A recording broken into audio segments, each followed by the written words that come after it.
Let me just start by correcting you, former president. Thank you very much, my colleague. But we are always journalists, whether we're heading an NGO or not. But journalists in my country are covering this event and looking at it as a very historical moment. Let's not forget that the past 12 months, there have been many obstacles due to the COVID situation. Today, we're seeing an embassy being opened in Bahrain.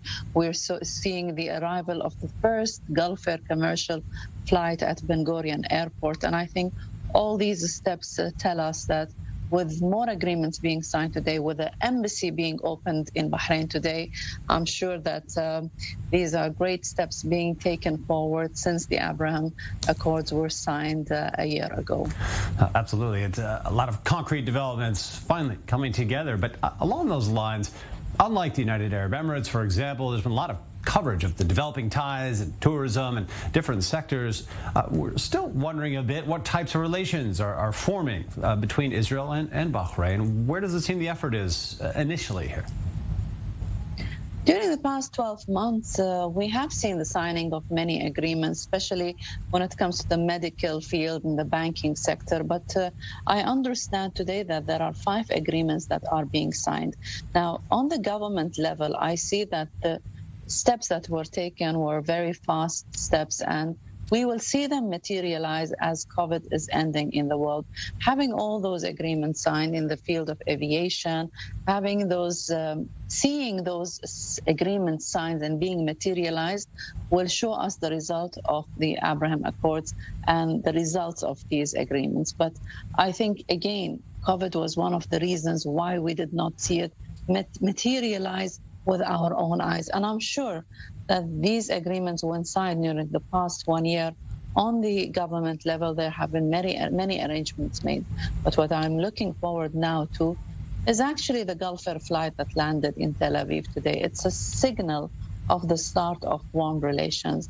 We trust our governments with what they are doing when it comes to bilateral relations and cooperation in different fields. But now, a major test is going to be the warm relations, the relations between the people of the countries. And today, as the flight of Foreign Minister Yair Lapid landed in Bahrain, Gulf Air was taking off. And I think that's a moment you can never forget in history and in time. Well, we definitely agree there. It's certainly significant. And with the beginning of these flights, Gulf Air, you mentioned, I hope you're ready for a potential flood of Israelis coming to the country here. But along those lines here, the nuances of Bahrain society are really new to Israelis, learning really about the country from the inside, which is something we're trying to do here. Now, we understand it's a Shiite majority with a Sunni ruling class, essentially. And there's been a lot of reporting on the tensions that may exist there, and especially when it comes to this relationship with Israel. How significant is that of a factor within Bahrain from the inside? What can you tell us? Yeah, I don't think it's an issue of, we don't have anyway the Shia majority in Bahrain now, but I don't think it's an issue of Shia majority or Shia minority or Sunni majority and minority. It's an issue of ideologies. People with different backgrounds, with different ideologies, with different political stances. This society is made of, because of its history, because of the freedom of expression, because of its democratic approach, this society is rich with people from different ideologies and backgrounds. So I think that what will happen here when it comes to attempting to achieve warm peace, and I do believe sincerely that it has been achieved so far, because I talk to people, I talk to journalists all the time.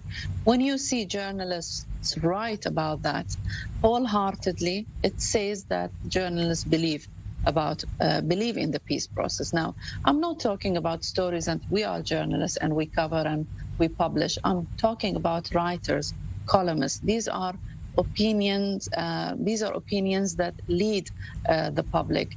When you see writers in the society excited and promote the peace agreements, you know where we are going media-wise. Now, when it comes to ideologies, let's not forget that there is a generation that is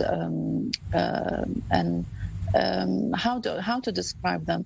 A generation that refuses change, a generation that still wants to stick to what they had believed in for the past 7 decades. This is the year 2021. You cannot do that. You cannot not recognize a state like Israel that has strongly built itself, that has had its people. Appreciate your setting it up. I'm sorry, we're coming up to the end of our live time here. We have a break coming up in a matter of seconds, but Ahdeya Al Sayed, appreciate the insight, certainly from Bahrain.